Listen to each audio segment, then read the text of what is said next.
कल से आगे अपनी पुस्तक मूर्ति भंग में स्वामी श्रीकांत आपटे जी बता रहे हैं, महावीर ने राज्य क्यों छोड़ा। महावीर ने संपत्ति क्यों छोड़ी। उन्होंने समझ लिया था कि सत्ता तथा संपत्ति दोनों ही अहम पैदा करती हैं। जैसे सत्य और अहिंसा की जोड़ी है, वैसे ही सत्ता और संपत्ति की जोड़ी है। सत्ता सदा ही संपत्ति से विवाह करने के लिए छटपटाती है। संपत्ति सत्ता के वियोग में सदा ही तड़पती रहती है। आजकल जिन महाशक्तियों से संसार कांप रहा है, थर्रा रहा है, उनके हाथ में क्या है? एक हाथ में सत्ता, दूसरे हाथ में संपत्ति। सत्ता और संपत्ति ये शासन के दो चरण हैं। महावीर चाहते हैं शासन के स्थान पर अनुशासन और संपत्ति के स्थान पर सेवा वृत्ति। आपने जीवन बीमा कंपनी का ट्रेडमार्क देखा होगा। एक जलता दीपक है और उसके दोनों तरफ दो हाथ हैं सुरक्षा के लिए।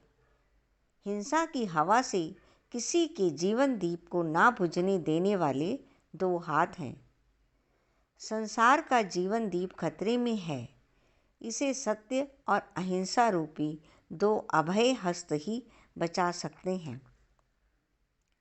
महावीर त्याग रहे हैं उन वस्तुओं को जिनसे मद चढ़ जाता है, बेहोशी आ जाती है। मनुष्य अपने मूल स्वरूप को भूल जाता है, जिससे मदिरा बन जाती है, जिससे मानव मदांध बन जाता है। उसे त्याग रहे हैं। अब आप हैरान होंगे, जितने महात्यागी आपने देखे सुने होंगे, वे सारे ही सत्ता संपत्ति दोनों ही त्यागते हैं। जिसे आप संन्यास समझते हैं, वे क्या है?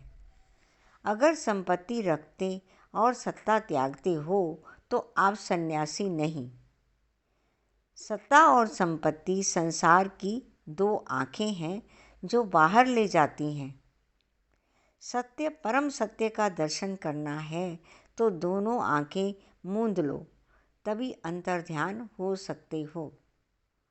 सारे ही तीर्थकर राजपुत्र थे और त्यागी बन गए।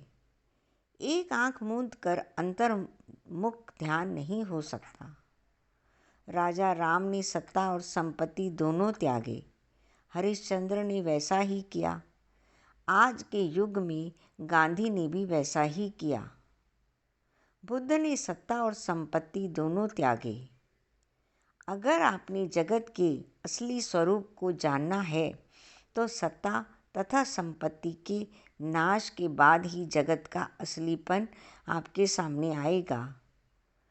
जब तक आप सत्ता पर होंगे, आपको ये भ्रम रहेगा कि लोग आपको सलाम करते हैं। जब तक आप अमीर होंगे, लोग आपको नमस्ते सैकड़ों बार करेंगे। आप भ्रम में रहोगे कि लोग आपको प्रणाम कर रहे हैं। सत्ता मरी कि सलामी भी मरी, दौलत गई कि नमस्ते भी भागी।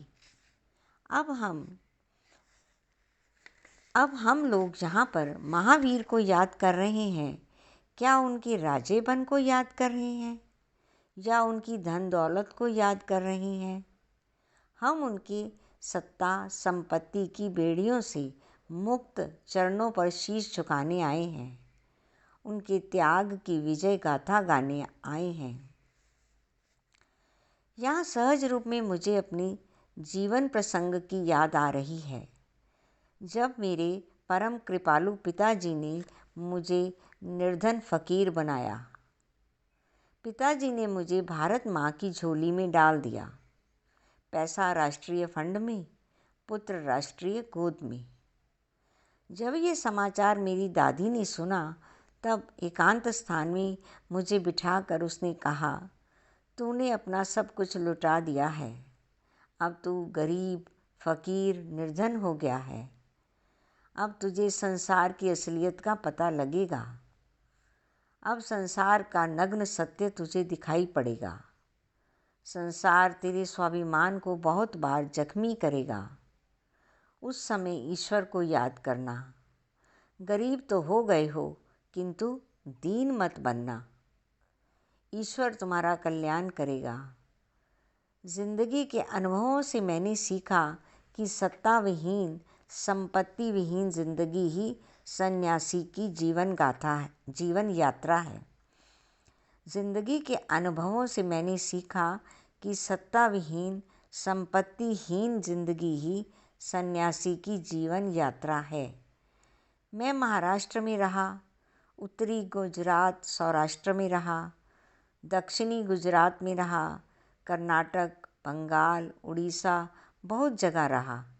कभी उत्तर प्रदेश में रहा, अभी वर्षों से पंजाब में हूँ।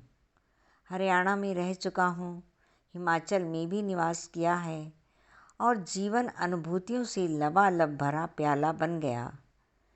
कहीं कम रहा, कहीं ज़्यादा रहा। बस संसार को उसके असली रूप में देखना हो तो सत्ता शून्य तथा संपत्तिहीन होना अत्यंत ज़रूरी है। मेरी गीता अनुभव गीता है। गीता एक नगरी है, उसकी 18 गलियां हैं। गीता में समर्पण गली है, भक्ति गली है, कर्मयोग गली है, ध्यान की गली है, विषाद की गली है, मोक्ष की गली है, मोह की गली है। इस गीता नगरी को मैंने घूम घूम कर देख लिया। गीता को हृदयस्थ कर लिया है। अब कंठस्थ करने की जरा भी इच्छा नहीं है। श्लोक भूल जाता हूँ, लेकिन अर्थ नहीं भूलता। एक बार कर्म संयोग से मुझे दक्षिण गुजरात के गांव में एक जागीरदार के यहाँ मंदिर का नित्य पुजारी तथा कभी कभी रसोइया के 2 पदों पर नियुक्त होना पड़ा। शीश कल। धन्यवाद।